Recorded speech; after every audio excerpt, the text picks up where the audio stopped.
Get ready to spice up solutions. We're going to talk about acids and bases. Remember those things that you have to use the safety shower and get naked for? Oh my.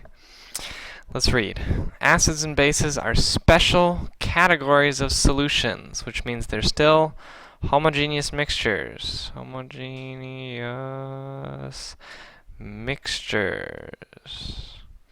They're extremely useful to us in our everyday lives precisely because of their unique properties. What are those properties? Tell me more.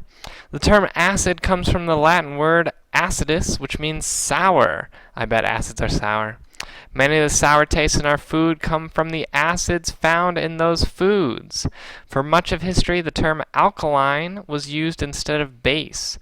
Bases are found in many household cleaners, from soaps to drain openers to oven cleaners. Bases have a bitter taste, as you may have noticed if you have ever accidentally tasted soap, or purposefully if your mother washed out your mouth because you dropped the F-bomb. Yeah. Bases usually feel slippery to the touch. The slipperiness of bases arises from the fact they are reacting with the fats in your skin and turning them into soap. So that's how you make soap. You take base and fat, boom! You got soap. In general, acids and bases are toxic, especially large quantities of concentrated solutions. Okay, so small and dilute is actually okay. Like if you eat a tomato, you won't die, even though it has acid in it, right? It's important that acids and bases do not splash on your skin or in your eyes. That's why we wear goggles. Acids and bases are both corrosive. We know corrosive means it eats away and can cause a chemical burn. A chemical burn is one in which living tissue is damaged. Acids can also dissolve metal and produce hydrogen gas in the process. So those are some properties. Tell me more. Many acidic and basic solutions are colorless and odorless. So they have no color or smell.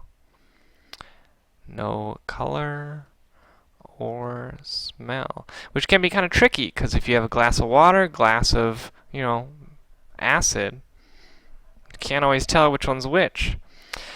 So it's hard to detect by their appearance. Because the solutions can be toxic, it's useful to be able to monitor them to tell which one's which.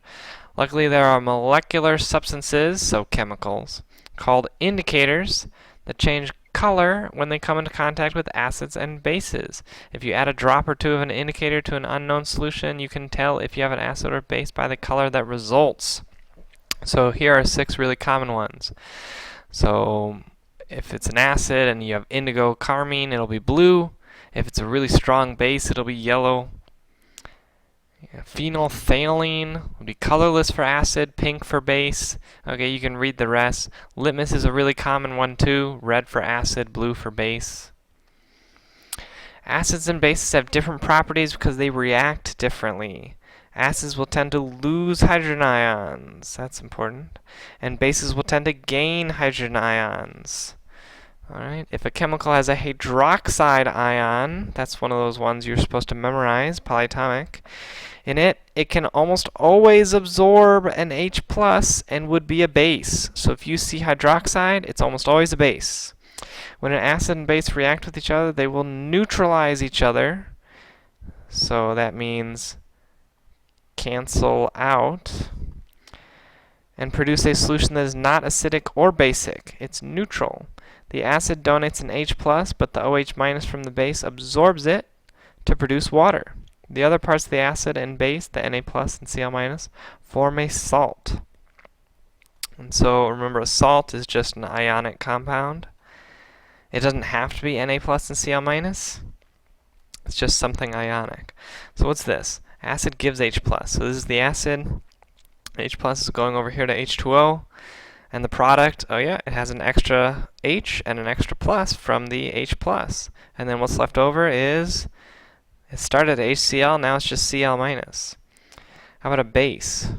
So OH-, we've got NH4+, so I guess NH4 is the acid because it's giving away an H+, boom. Makes H2O, because now it's OH, right? So H2O, and leaves NH3. And then last one, if we have HCl and NaOH, the H and the OH go together to make water, so this is an example of a neutralization. Okay, and we're left with the Na and the Cl making NaCl salt. Cool. Bring questions and key points and prepare for a really awesome, fabulous discussion. You make it great. You make it fabulous. You do you.